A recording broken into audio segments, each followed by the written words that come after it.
Listo, muy buenas noches. Qué gusto poder compartir con ustedes en esta noche. Los saludo. Agustina, mi primo Anderson, ¿cómo está? Beatriz, Carolina, Lisbeth, Marcos. Hola Norquis, ¿cómo estás? Milagros.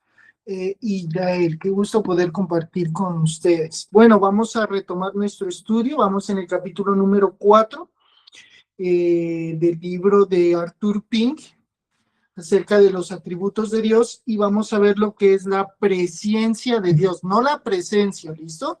La presciencia de Dios. Entonces, vamos a orar y continuamos con este estudio. Padre bueno, tú que estás en los cielos, tú que nos ayudas, nos guardas, tú que gobiernas con autoridad, tú que eres grande, excelso, maravilloso, tú que estás por encima del sol, te damos toda la gloria y toda la honra a tu nombre. Si estamos aquí reunidos es por tu misericordia, es por tu provisión, es porque tú nos has ayudado, Señor, y nos mantienes cerca de tu presencia. Hoy clamamos para que tu palabra, para que este estudio acerca de la presencia de Dios nos ayude a entender cada vez más tu carácter, Señor. Que la obra de tu Espíritu Santo cada vez sea más profunda en nuestras vidas, que tu palabra sea como esa espada de doble filo que nos corte, Señor Jesús, pero que también nos permita ser entendidos para llevar este mensaje a otras personas. Ponemos nuestras vidas en tus manos. Reconocemos nuestra necesidad de ti y agradecemos por esa provisión, tu palabra, Señor, que nos permite ver esta vida con esperanza, Señor Jesús. Gracias por tu palabra que nos permite ver esta vida con esperanza, esta vida que es pasajera, Señor, esta vida que se acomoda a lo temporal, buscando tal vez ser satisfecha a través de situaciones nuevas. Hoy creemos y confiamos en que tú nos has dado la mayor provisión a través del sacrificio de tu Hijo en la cruz del Calvario para librarnos de nuestro pecado, Señor, librarnos de nuestra vanidad, de nuestro orgullo, de nuestras pretensiones. Ayúdanos a entender en esta noche tu obra, tu propósito de guardarnos santos y sin mancha y de crecer cada día más en santidad. Ayúdanos, avívanos, transfórmanos.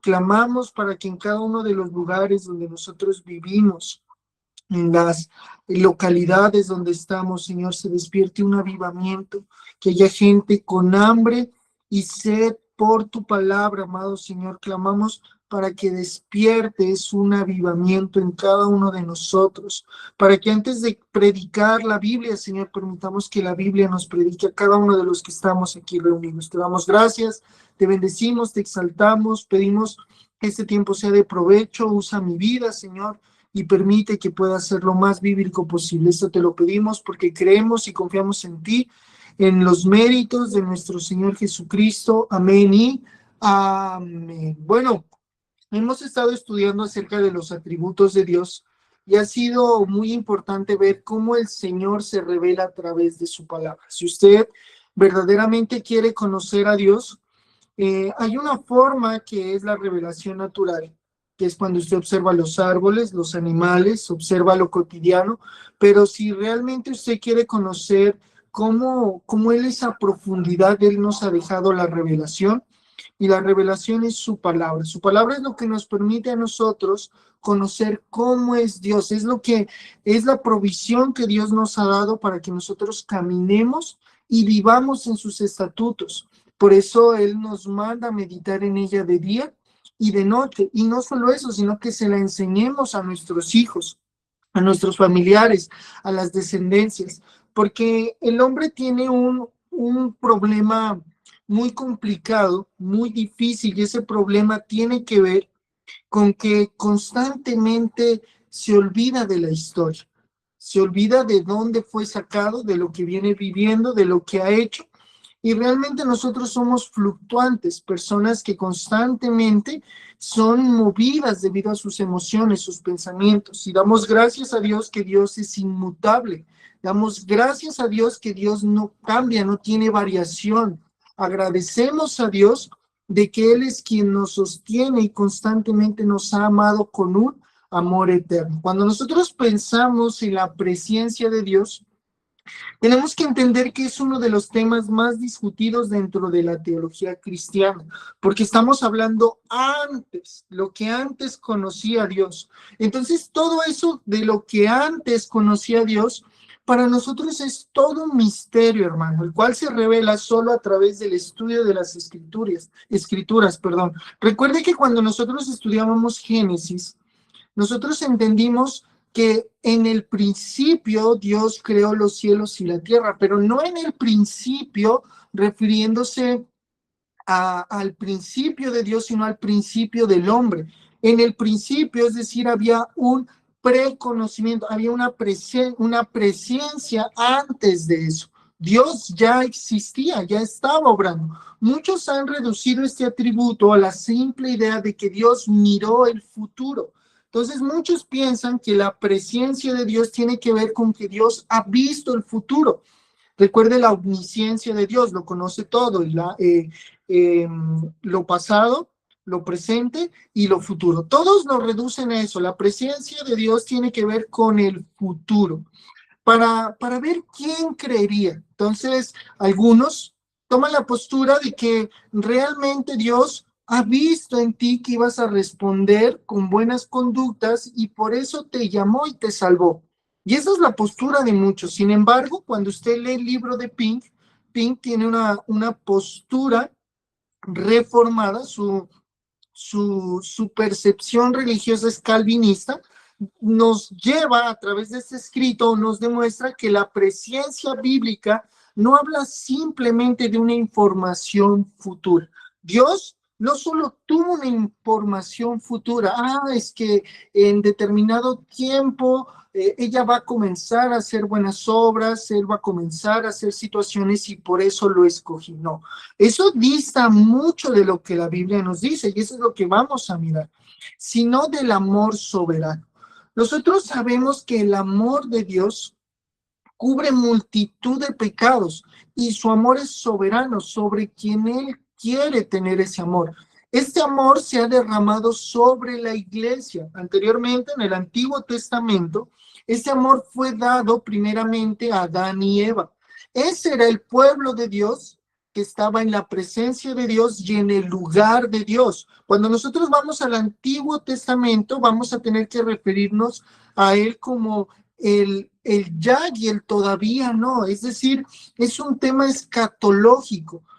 Todo proviene y va a tener un final, va a venir algo. Y esto es profundo, hermano, porque la manera de que nosotros vemos los hechos futuros descansan en Jesús. No descansan en la profecía como tal de ver los tiempos, sino que descansan en Jesús. El tema escatológico o el fin de la escatología a través de la teología bíblica es descansar todo en la obra de Jesús.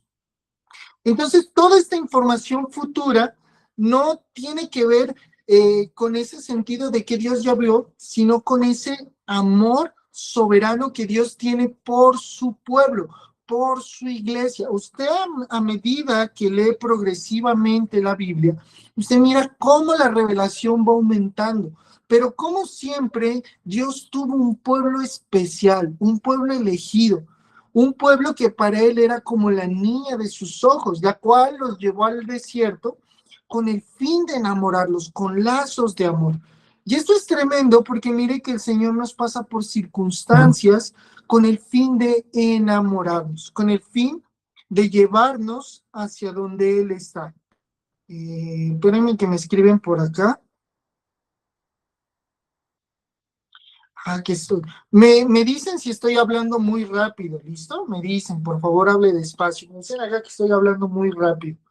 Eh, entonces, pensemos mucho en el amor soberano de Dios, en ese amor que sobrepasa todo pensamiento y condición humana. Nosotros rebajamos el amor de Dios a un amor netamente humano, pero si usted piensa en ese amor netamente humano en su pareja, con quien usted tal vez tiene alguna afinidad, usted la escogió, sea por bonita, por unas curvas, porque cocinaba, porque le atendía, pero Dios no nos escoge a nosotros con una determinada necesidad. Dios no nos necesita. Nuestro amor o el amor que queremos brindar es porque se suple en muchas formas determinada necesidad, pero el amor de Dios no está condicionado a que nosotros suplamos una necesidad de Dios. Nosotros no suplimos ninguna necesidad de Dios. Él nos quiso amar de manera soberana, valga la redundancia, porque así lo quiso hacer. Es electivo y eterno de Dios sobre personas específicas.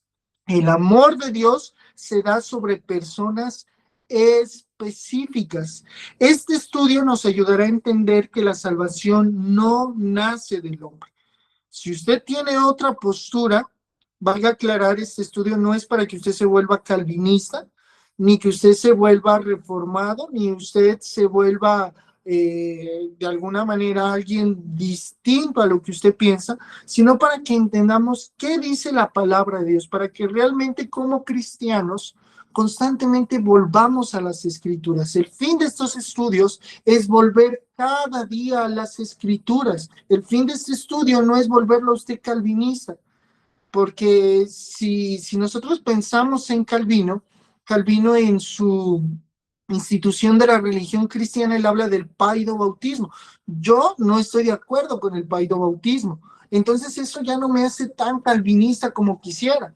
Entonces, este estudio no es para que nosotros seamos como Calvino, sino que seamos como Cristo, para que cumplamos lo que decían los reformadores y era volver cada vez más a las escrituras, ver qué dice la Biblia, qué dice realmente la palabra de Dios acerca de la salvación.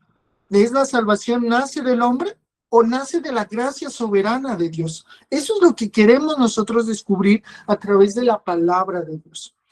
Pero eso nos debe llevar a una pregunta.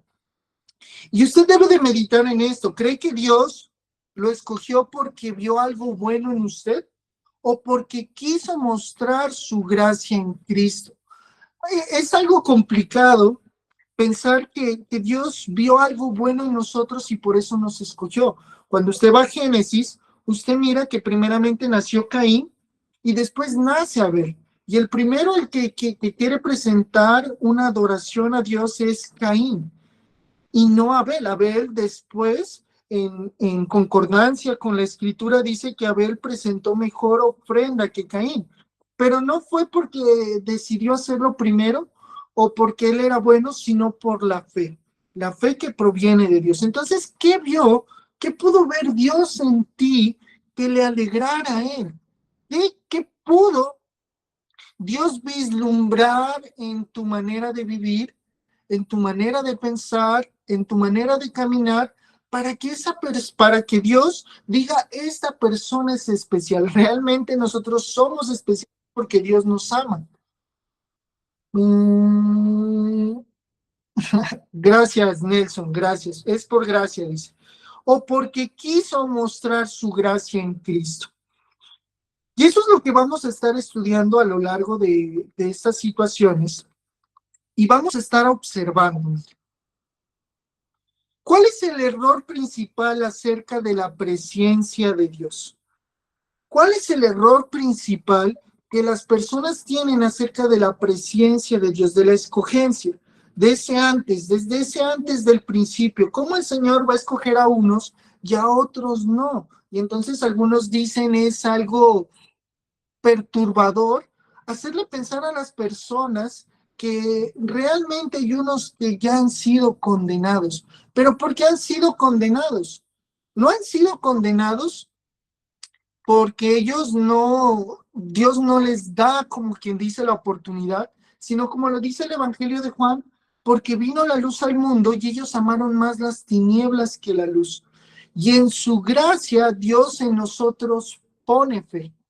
Esa fe es la que permite que nosotros realmente podamos quitar el velo que hay en nuestros ojos y podamos caminar en torno al Señor. Efesios 2, 8, 9. Porque por gracia sois salvos por medio de la fe, y esto no de vosotros, pues es don de Dios, no por obras, para que nadie se gloríe. Porque por gracia sois salvos, porque por gracia sois salvos por medio de la fe. sí se da cuenta cómo la palabra de Dios dice que somos salvos por gracia por medio de la fe. Y esto no de vosotros, pues es un don de Dios, es algo que proviene de Dios. Dios ha querido amarte. Tú no puedes hacer que Dios te ame más. Voy a leerme este libro o este de acá para que Dios me ame más. No, eso no funciona así. O voy a leerme la Biblia 20 veces para que Dios me ame más. No, eso no funciona así. Tú no puedes hacer nada para que Dios te ame más. No lo puedes hacer. Solo Dios, en su soberano pensamiento, antes de la fundación del mundo, ha decidido escogerte no por obras, para que nadie se gloríe. Ninguno de nosotros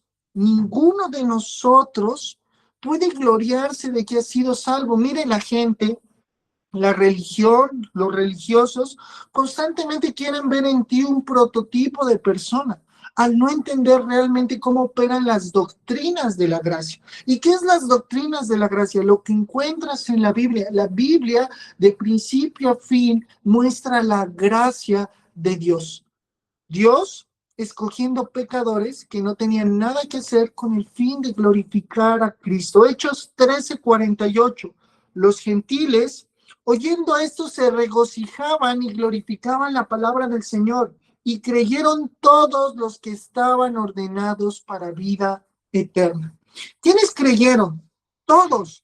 ¿Pero quiénes son todos? Todos los que estaban ordenados para vida eterna. Hay un orden. Cuando usted piensa en la omnisciencia de Dios, junto con esta presencia de Dios, usted entiende que Dios es sabio. Él sabe cómo hace sus cosas. ¿Por qué escoge a unos y a otros no? Eso es de manera soberana de Dios. Es un misterio. Cuando tú llegues al cielo, cuando tú llegues a la presencia de Dios, Dios no te va a decir a ti, te escogí porque eras rubio, te escogí porque tú sí orabas, te escogí porque tú sí hacías algo. No, no, hermano, Dios quiso amarlo porque lo ordenó para vida eterna. Por eso dice, nada podrá separarnos del amor que es en Cristo Jesús, Señor nuestro. Romanos 11:5. Así también, aún en este tiempo, ha quedado un remanente escogido por gracia. El remanente ha sido escogido por gracia. Y Dios opera en la vida del no creyente. Recuerde esto, Dios opera y utiliza la vida del no creyente a través de una gracia común. Él hace salir el sol sobre justos e injustos. Su obra tiene que ver con la preservación de sus escogidos y lo que quiere hacer con ellos, porque ha quedado un remanente escogido por gracia, por mera obra soberana de Dios. Dios ha querido escogerlos. No hay otra forma. El error principal es creer que Dios eligió para salvación a quienes previamente vio que creerían en Cristo. El error principal es creer que Dios te escogió a ti porque previamente vio que creerías en Cristo. No, Dios no te escoge por eso. Si te das cuenta lo que acabamos de ver, Dios te escoge a ti y me escoge a mí por su amor soberano.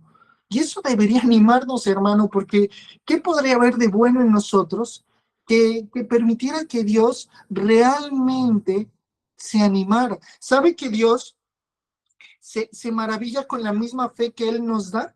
Porque la fe es un don de Dios, y dice que Él se maravillaba por la fe. ¿Por qué? ¿Por qué maravillarse con la fe si es algo que Él mismo da?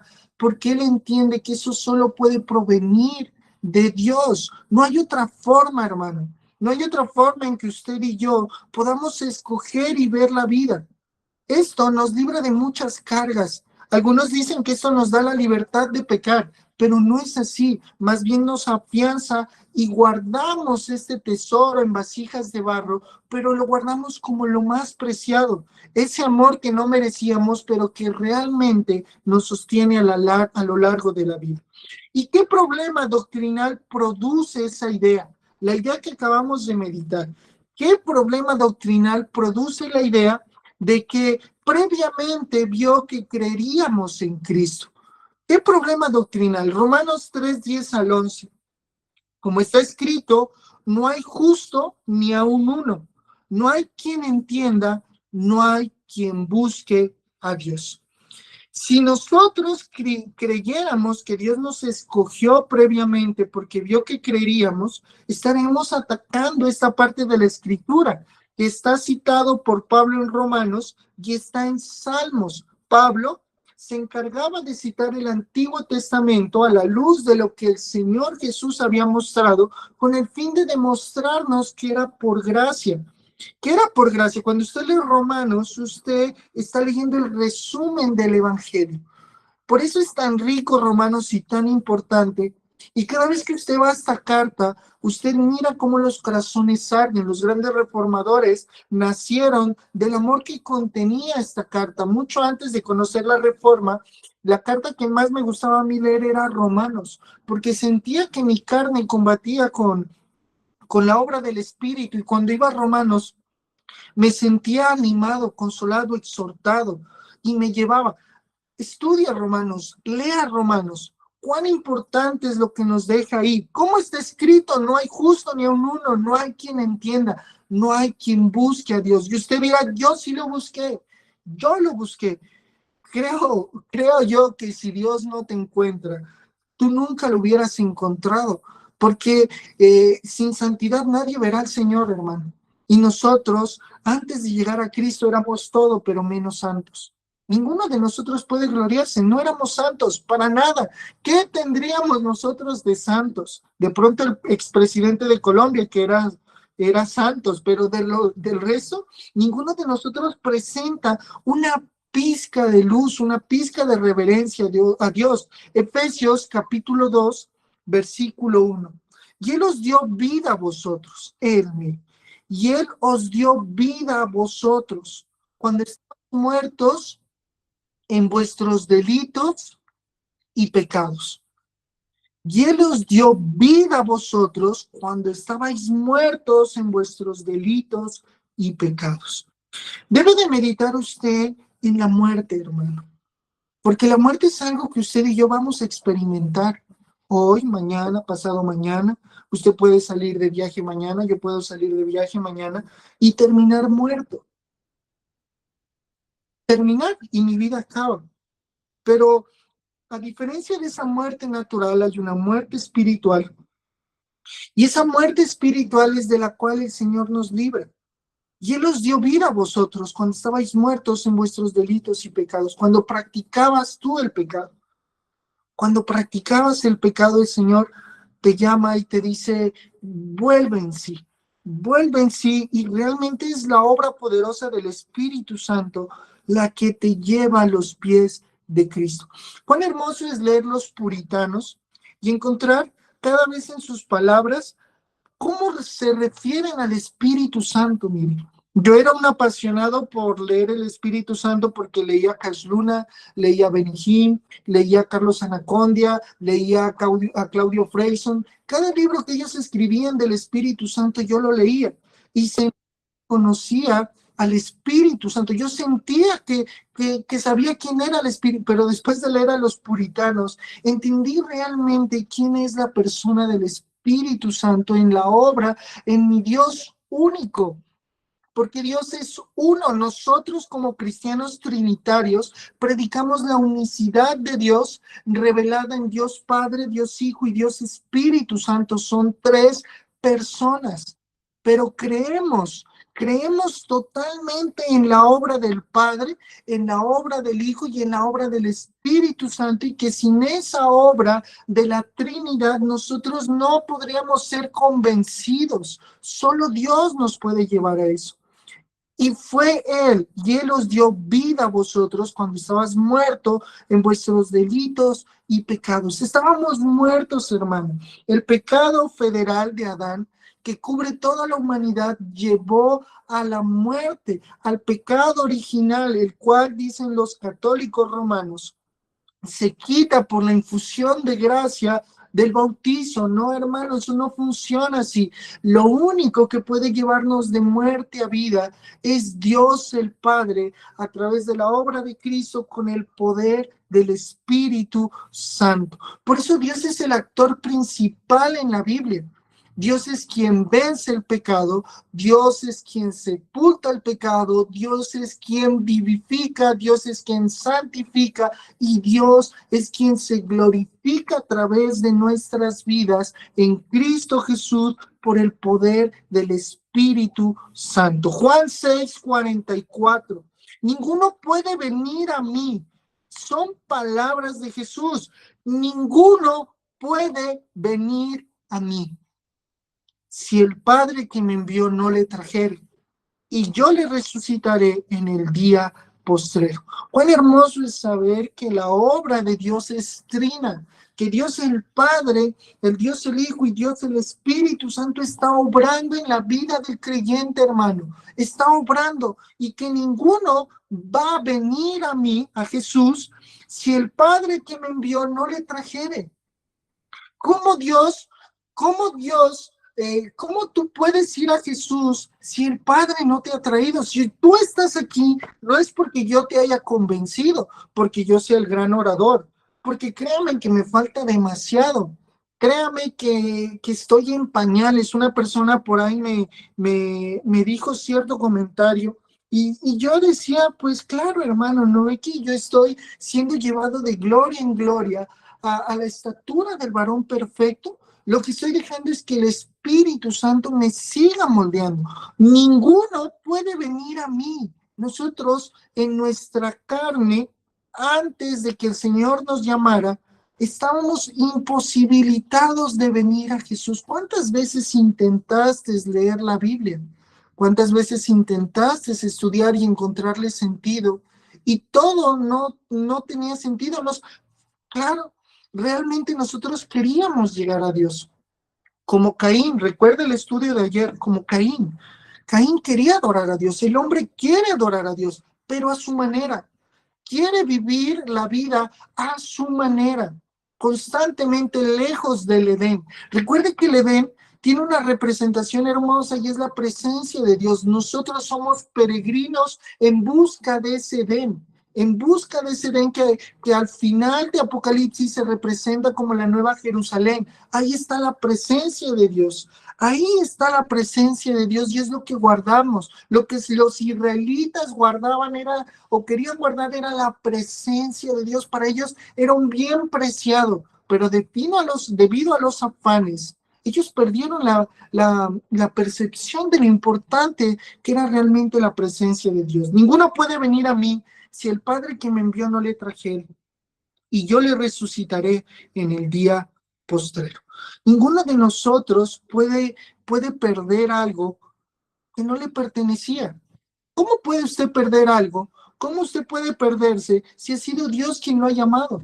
¿Acaso Dios hace cosas a medias? Él es fiel y justo en completar la obra que Él mismo comenzó. Si Él comenzó una obra en tu vida, Él la va a terminar, hermano. Dios no es como nosotros que dejamos las cosas a medias. Comenzamos un libro y lo dejamos ahí. Mire que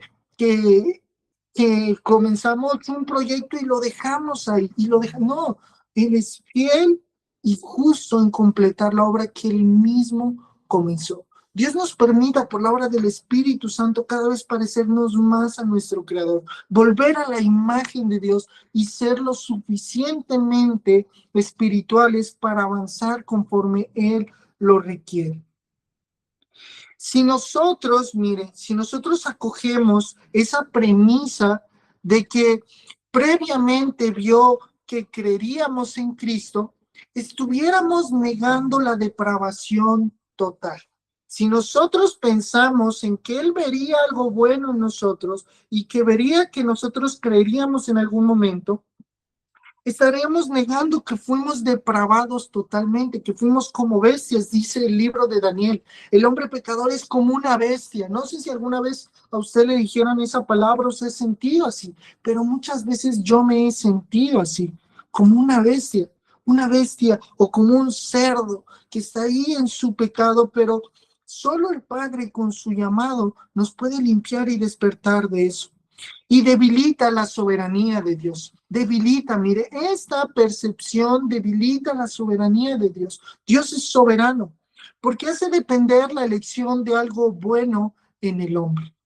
Hace depender la elección de algo bueno en el hombre. Ahora yo le pregunto, hermano, y creo que usted tiene la respuesta al igual que yo. ¿Será que usted y yo tenemos algo bueno que realmente anime a Dios a amarnos? ¿Usted y yo tenemos algo bueno que anime a Dios a querer pasar tiempo con nosotros?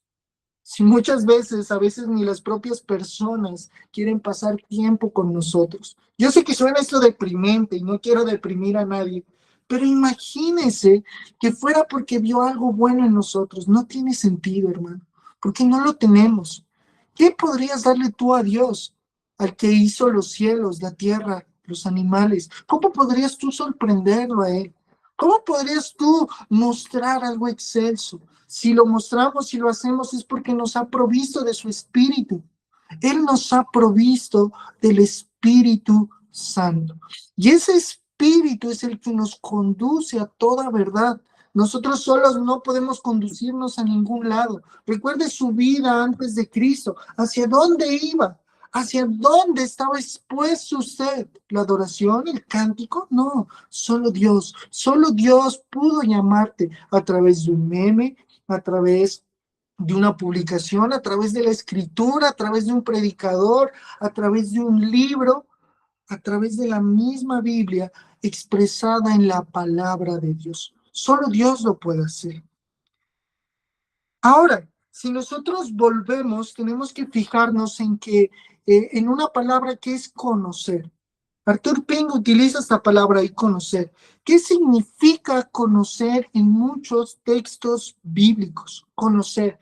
Dios nos conoció. A vosotros, Amos 3:2. Mire, este versículo es hermoso. Amos capítulo 3, versículo 2.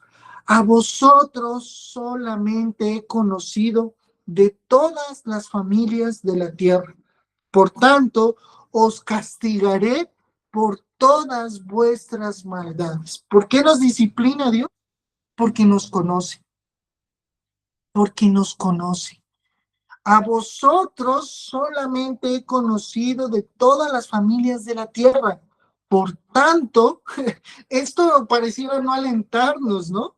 ¿Por qué será que pasan todas estas cosas en mi vida? Porque te conoció Dios, porque Dios te conoció. Y porque al que ama, Dios disciplina. Gracias, Yael. Gracias, Lisbeth, que estás ahí activa en los comentarios. Gracias. Por tanto, os castigaré por todas vuestras maldades. Porque nos conoce, hermano.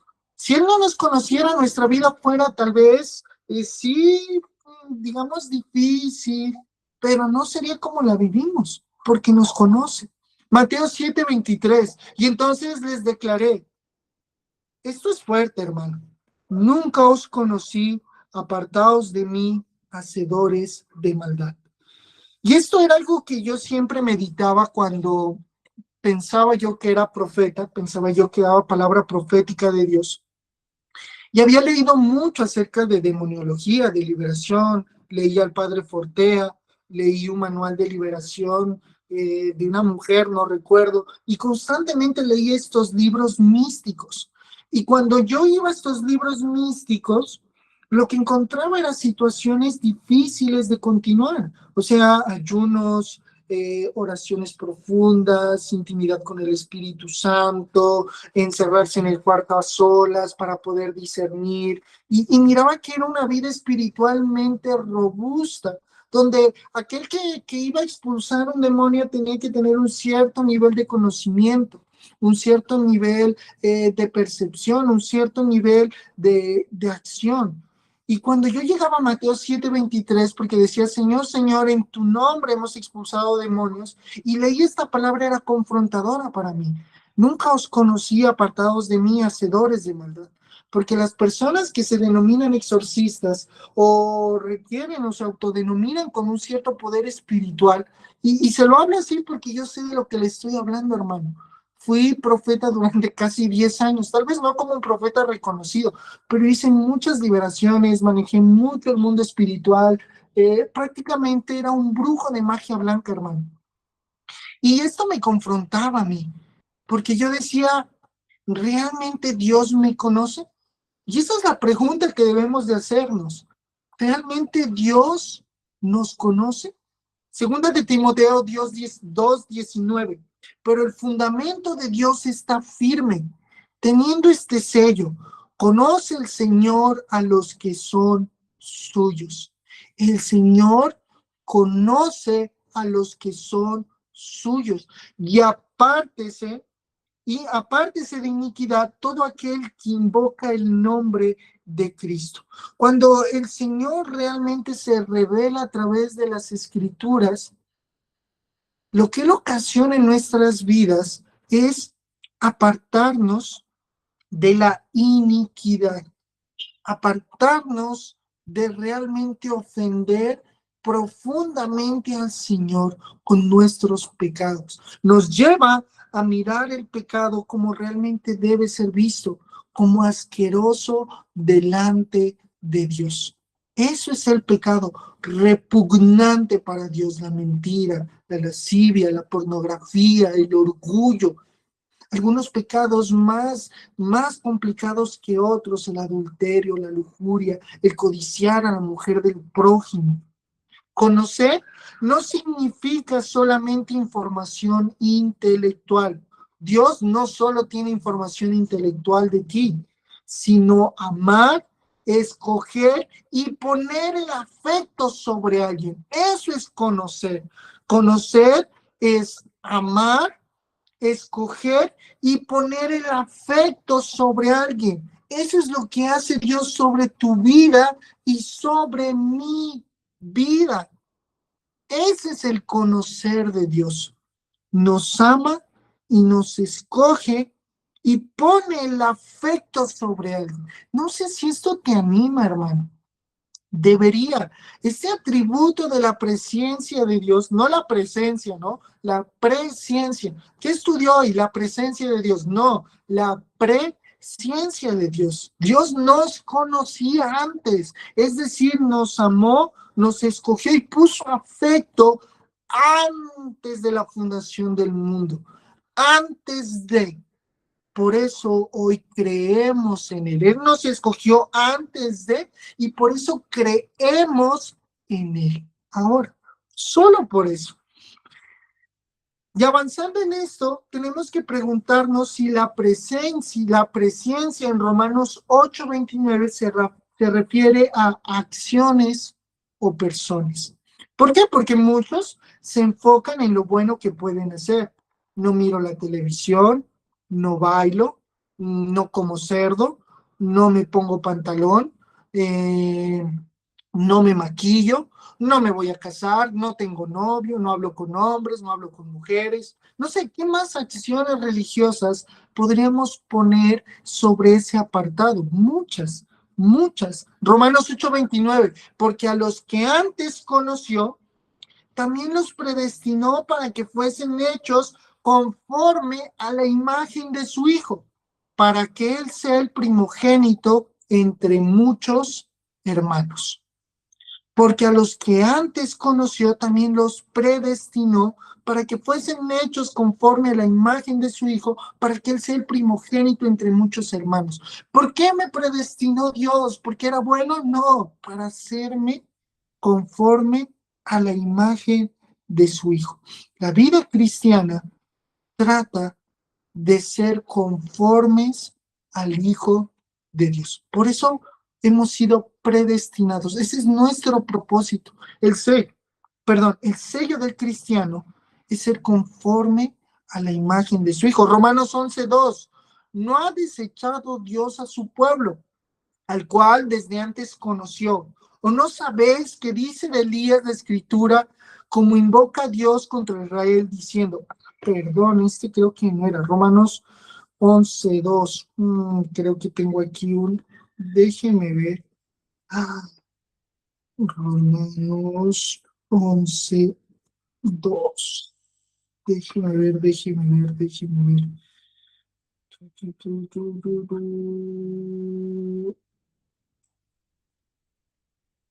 El remanente de Israel, Romanos 11:1. Digo pues, ¿ha desechado Dios a su pueblo? En ninguna manera, porque también yo soy israelita de la descendencia de Abraham, de la tribu de Benjamín. ¿No ha desechado Dios a su pueblo, cual desde antes conoció? ¿O no sabéis que dice de Elías la escritura, cómo invoca a Dios contra Israel, diciendo, Señor, a tus profetas han dado muerte y tus altares han derribado, y solo yo he quedado y procuran matarme? Pero, ¿qué le dice la divina respuesta?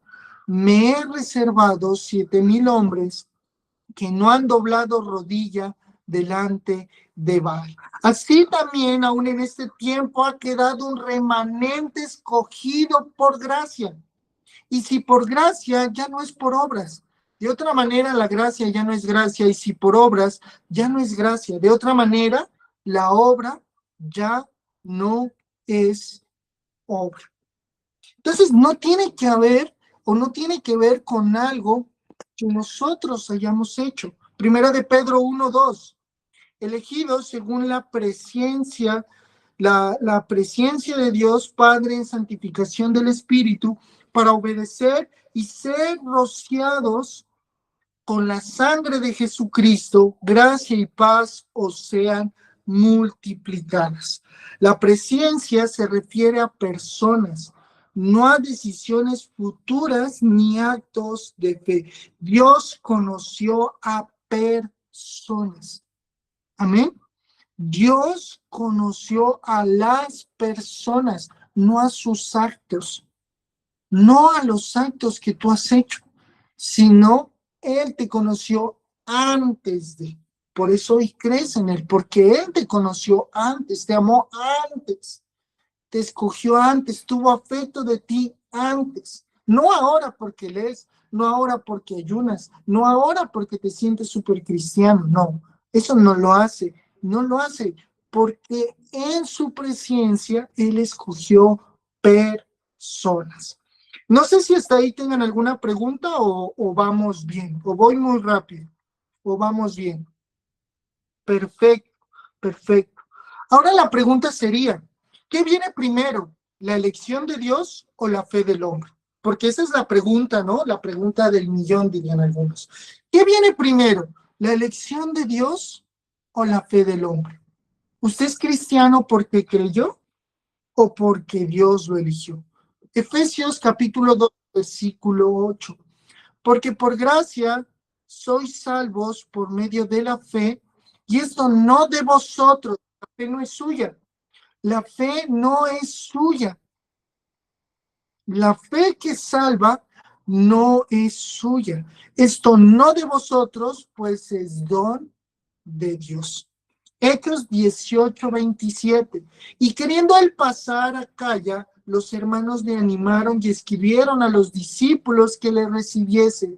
Y llegado él allá fue de gran provecho a los que por la gracia habían creído. El hombre de Dios, el creyente, el cristiano, el predicador, el siervo, el diácono, ¿a quién les de beneficio? ¿A quién les de beneficio el cristiano? A los que por la gracia habían creído. A ellos les beneficia, a los que fueron escogidos por gracia. Nosotros le amamos porque Él nos amó primero. Amén. Gracias. Segunda de Tesalonicenses, capítulo 2, versículo 13. Pero nosotros debemos dar siempre gracias a Dios respecto a vosotros, hermanos amados por el Señor, de que Dios haya escogido desde el principio para salvación mediante la santificación por el Espíritu y la fe en la verdad. Primero viene la elección soberana de Dios y luego la fe como resultado de esa gracia. Si usted no lo quiere percibir así, puede ser respetable lo que usted crea, pero hemos visto cómo la Escritura a lo largo de los diferentes versículos nos muestra que fue Dios quien ha escogido, que tú no tienes galardón en eso, y la gente cuenta a las personas cuando las llaman al altar. Hoy se han convertido 12 cristianos, 5 cristianos, 11. Este mes hemos tenido 100 convertidos. Pero ¿cómo puedes tú convertir a las personas si la fe nace de Dios? Es Dios quien escoge al cristiano. Es Dios quien escoge al cristiano. ¿Y cuándo lo escogió? Antes de la fundación del mundo.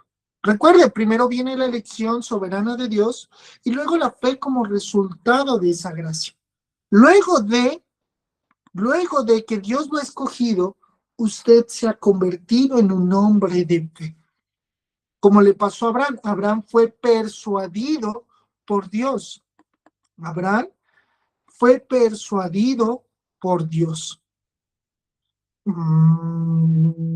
Vamos con la pregunta número 6. ¿Qué relación hay entre presciencia y predestinación? Hay una relación muy cercana entre lo que es la presciencia y la predestinación. Romanos 8:29, porque los que antes conoció, también los predestinó para que fuesen hechos conforme a la imagen de su Hijo, para que él sea el primogénito entre muchos hermanos. Efesios capítulo 1 del 4 al 5. Según nos escogió en él antes de la fundación del mundo, para que fuésemos santos y sin mancha delante de él.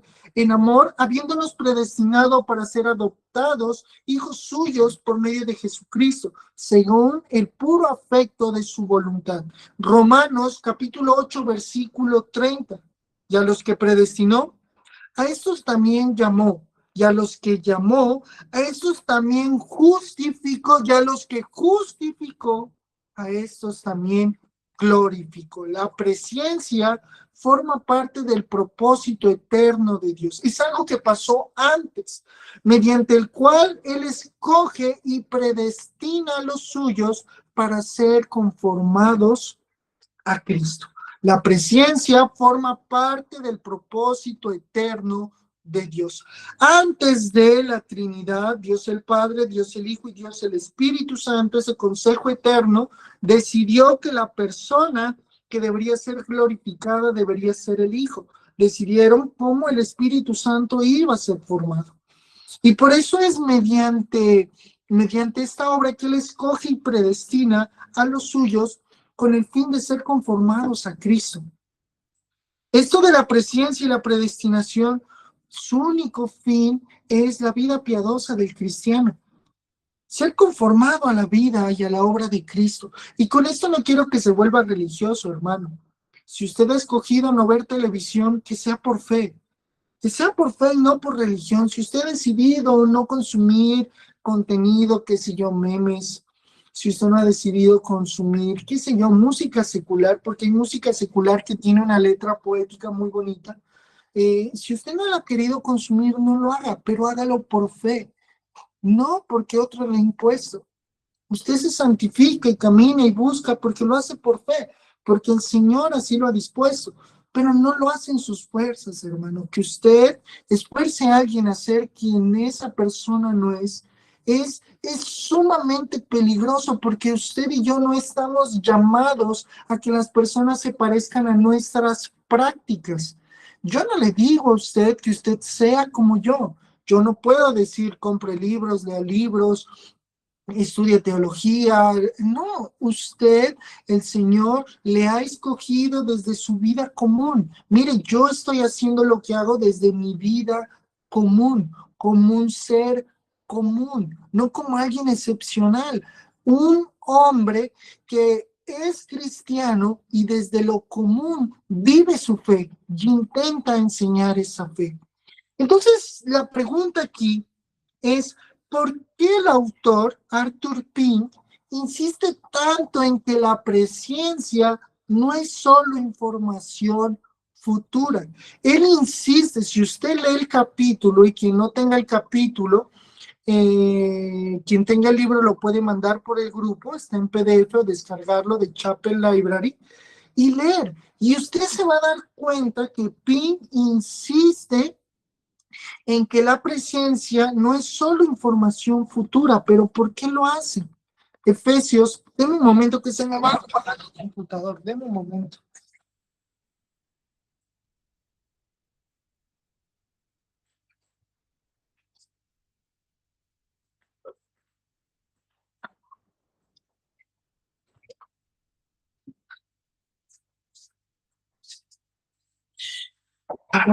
Listo, perfecto, perfecto. Efesios capítulo 1, versículo 4.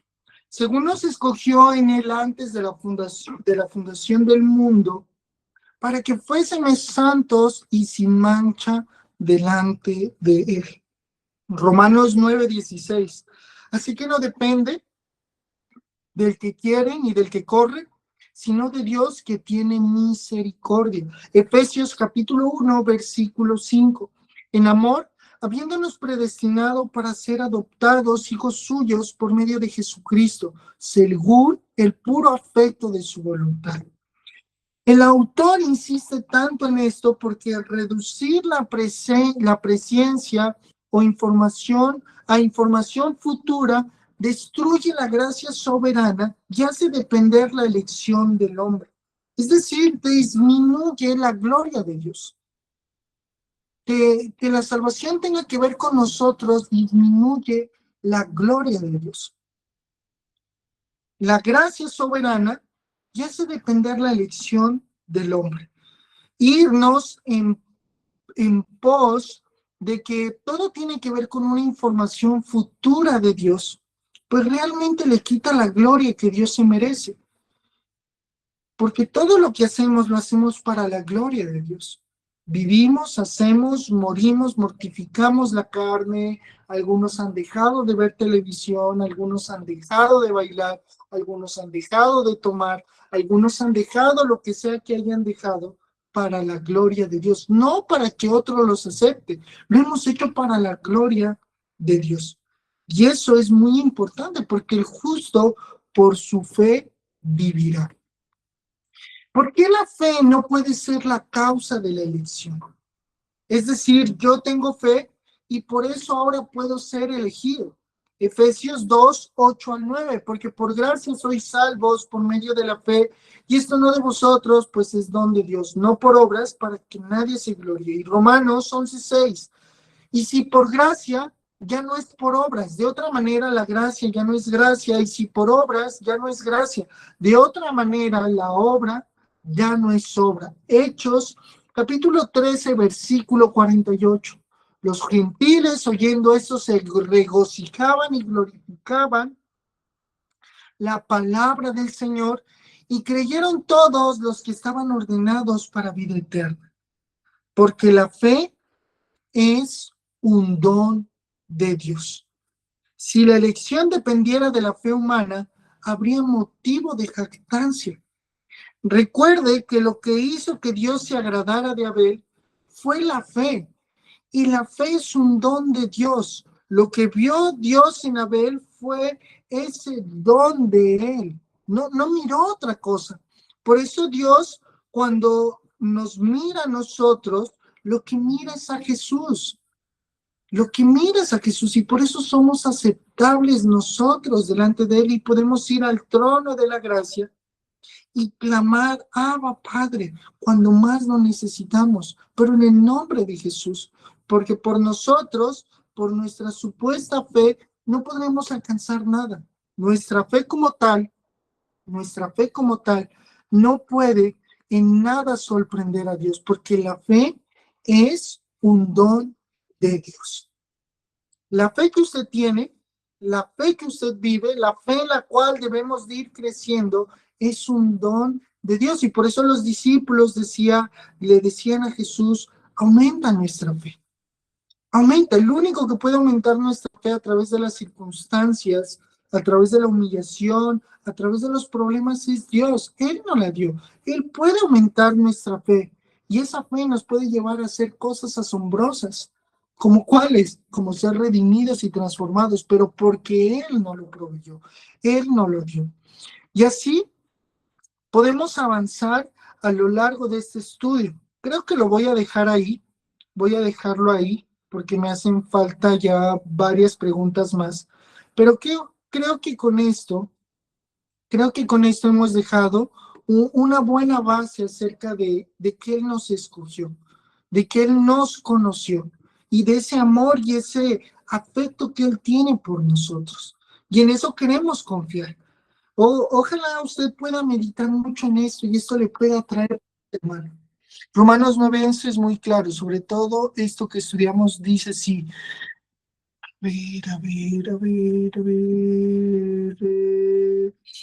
Pues no había aún nacido ni habían hecho bien ni mal para que el propósito de Dios conforme a elección permaneciese, no por las obras, sino por el que llama. Romanos 9:11. Gracias, Jael. Gracias. Entonces, nosotros basamos nuestra firmeza en la palabra de Dios. Seguramente esto es difícil para muchos, hermano.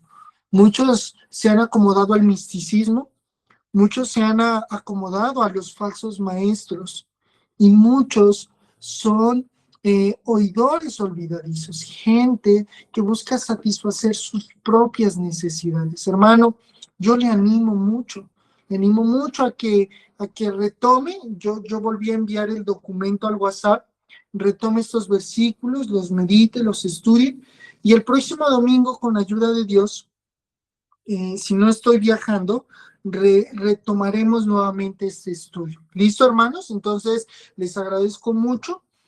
Vamos a orar. No sé si alguno tenga alguna pregunta o todo quedó claro o más adelante, pues con las demás preguntas podemos ir respondiendo. O si tiene algo que decir, si piensa que puede ayudarnos con una apreciación, le agradeceríamos. Si no, puede levantar su mano y con eso me da entendimiento de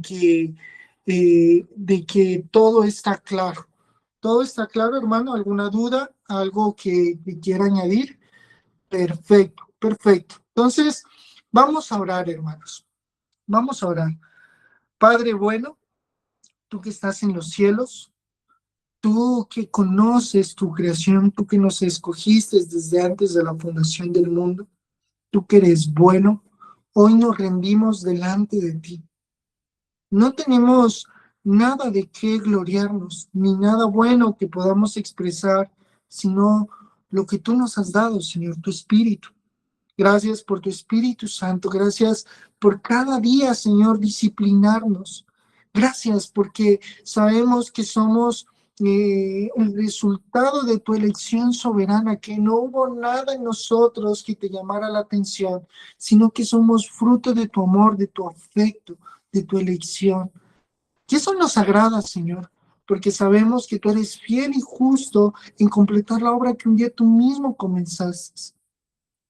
Y que a los que te aman, Señor, ya han sido escogidos conforme a tu propósito, todas las cosas les ayudarán para bien. Hoy nos alegramos en que tú nos conozcas. Qué hermoso regalo saber que la salvación no dependía de nosotros, sino de ti, Señor. Que nos llamaste, que nos atrajiste, que nos llevas a Jesús, que nos llevas a la cruz. Y hoy descansamos en eso, porque sabemos, creemos y confiamos de que tú puedes hacer una obra de restauración, guardarnos santos y sin mancha hasta el día de tu venida, Señor. Cuánto anhelamos poder ser cada día más como tú. Que tu Espíritu Santo sea infundiendo las fuerzas, poniendo en nosotros el querer como el hacer tu perfecta voluntad, amado Señor. Gracias por tu misericordia, gracias por tu favor. Hoy nos humillamos delante de ti y te pedimos perdón por nuestra incredulidad. Perdón, Señor, si tal vez hemos querido traspasar tu gloria, quitar tu gloria. Perdónanos. Hoy nos humillamos delante de ti y ponemos esta semana en tus manos, Señor, nuestras familias, el trabajo. Ponemos en tus manos este estudio bíblico, Señor, las personas que has de traer, a los que has traído, a los que faltan, a los que verán las grabaciones. Y te pedimos, amado Señor, que este tiempo, así como ha sido de provecho para mí, tal vez para mis hermanos, sea de provecho para muchos más. Gracias, amado Señor, esto te lo pedimos porque creemos y confiamos en ti, en los méritos de nuestro Señor y único y Salvador, nuestro Señor Jesucristo. Amén y amén. Bueno, muchísimas gracias a todos, gracias por su tiempo. Si Dios lo permite, nos vemos el próximo fin de semana y que Dios nos guarde. Qué gusto haber podido compartir con ustedes este espacio. Bendiciones, hermanos. Que estén muy bien. Hasta luego. Un abrazo. Que estén muy bien. Cuídense mucho, bendecido domingo.